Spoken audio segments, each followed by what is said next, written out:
heaven and earth. From eternity to eternity, he reigns. He is our God, he is our King, our Maker. You may sit down.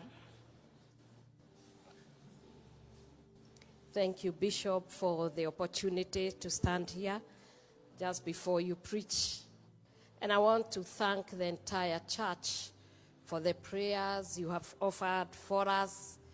And I know when we sing like songs, you know, when you are pushed against the wall, and everyone is just thinking about Pastor Dorcas and the husband, His Excellency Rigathi GACHAGUA, and I can tell you we are in a good place.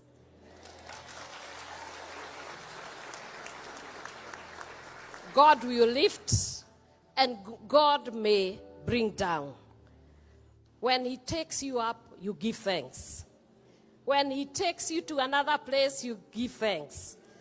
You know, many people have been wondering, and I keep telling them, I was a pastor before, I was a pastor then, and I praised God there, served God there, and I'm pastor now.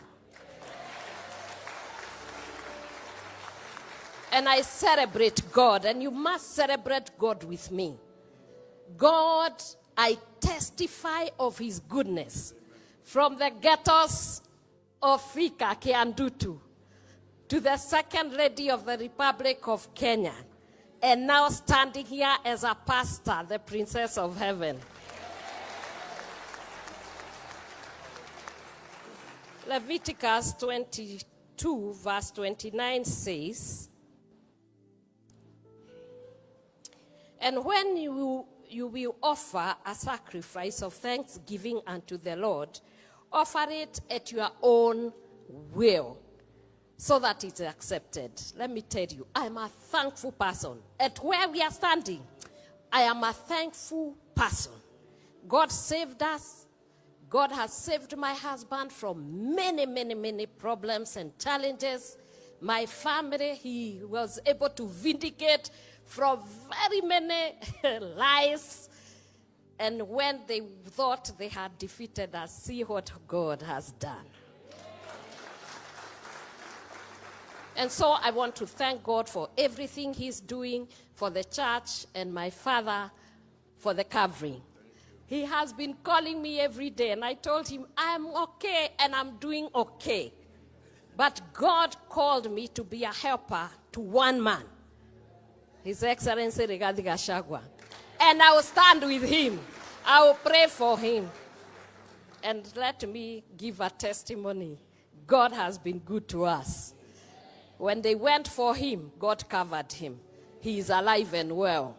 And he's growing stronger and stronger every day. And he's a truthful man. The one and only Rigji.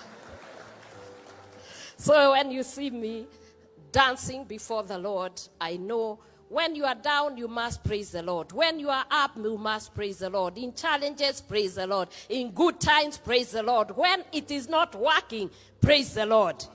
Because this God is a wonderful and a faithful God. Be always willing to give thanks to the Lord. And so receive his greetings. He sent his greeting. He would have come today, but he had to do something this morning, and I told him it is okay, but today allow me to go to my home church and be with my people and be able to bring that greetings. Our Father, thank you so much for standing with us, and everyone who has stood with us. I want you to pray for this country, and I want to pray for yourselves and to pray for the body of Jesus Christ. You must stand for what is true and what is just. You should never waver. It doesn't matter whether you go down or go up. You must always stand for what is true and what is just. And you must work for it. To the youth of this nation, I'm speaking to you. The future belongs to you. And this country is yours. It's your heritage. You must pray and you must work very hard. You can't just sit down when God has given you intellectual property and you sit there thinking that someone ought to do something for you. You must do something for yourself. And you must stand up and be able to work with your own hands, and God is going to bless you. This Kenya is not going to fail. Let me tell you, the economy of Kenya will stand. And you can see the church is standing and speaking in one voice as one people. And when the church stands and start to give counsel to government without fear, without intimidation,